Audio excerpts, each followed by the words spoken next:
Howdy folks, and welcome to day 3, 8 exercises of the mind.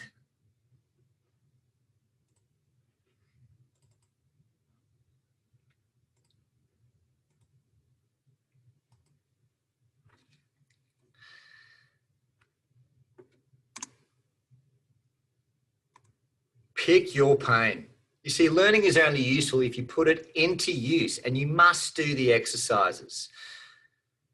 So what's it going to be? The pain of discipline now, 17 days, 8 exercises a day, or the pain of regret later in life? Choice is yours.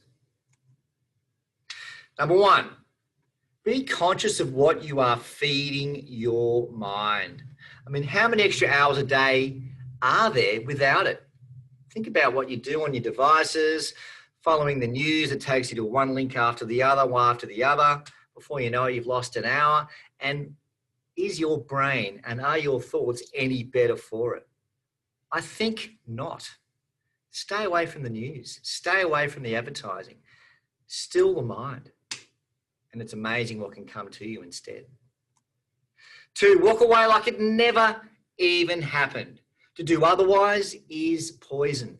Think about those people, all those events in your life that still cause you anger, resentment. What's happening there? You are just poisoning yourself. Just give everyone a pass. Otherwise, it's poison. They're doing their best. Smile and laugh. The more of it you do, the healthier you will be. You know, there are things that we see in life that are aesthetic to the eye. The more we see of that, the longer we are going to live. The more we smile, the more we laugh. It's healthy. Number 4, visualize goals happening in different ways. And the more bizarre, the better.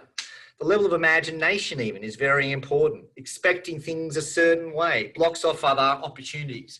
For those of you that know me, I've always wanted to be the world's best rugby union referee, which of course is one that is never even noticed. You don't even know they're on the football field. They're not the main event. They're not the hero of the game. You don't even know they're there. And my goal was to referee at that level. Now, it may not happen, but then again, it may still happen, but in a different way. You see, there are very important people, knowledgeable people working at making that game of rugby union even better. It may not be Australia, South Africa, or New Zealand, South Africa, or England. It could be China and India. And the game could be used to bring the nations together. You see, imagination. And the more bizarre, the better. What could it be for you? Playfully flirt with the idea that the shift might be happening, maybe, sort of starting to happen.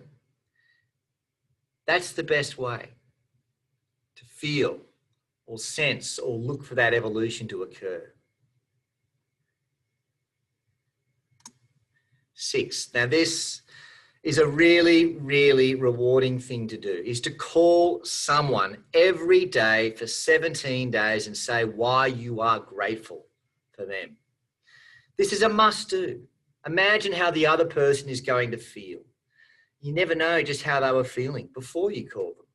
And the gratitude or the appreciation that you get will make you feel even better.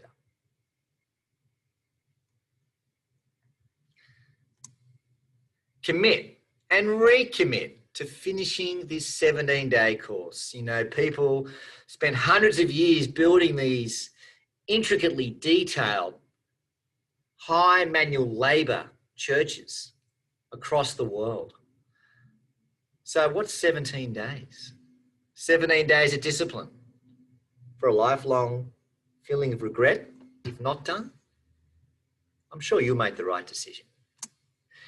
Number 8, if something negative happens, do whatever it takes to make it positive. Keep the possibility open that everything is perfect about how things have happened to evolve you exactly to perfection, like this plant in the desert, starved of rain for months on end, maybe even years.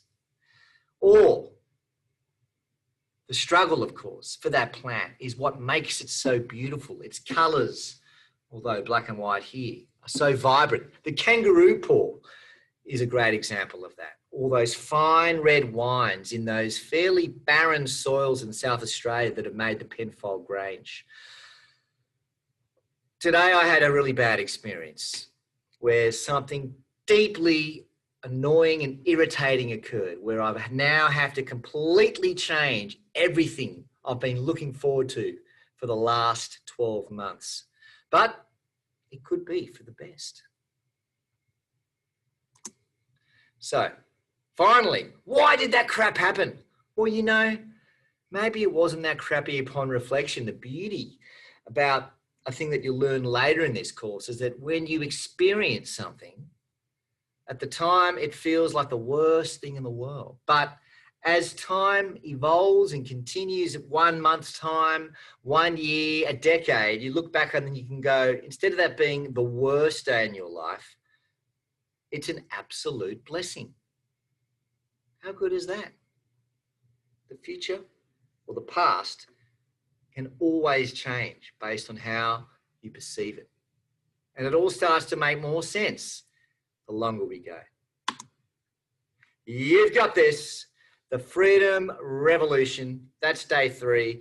Keep those exercises, 8 exercises every single day. Remember, it takes commitment to start, but consistency to finish. You've got this. See you tomorrow, day 4.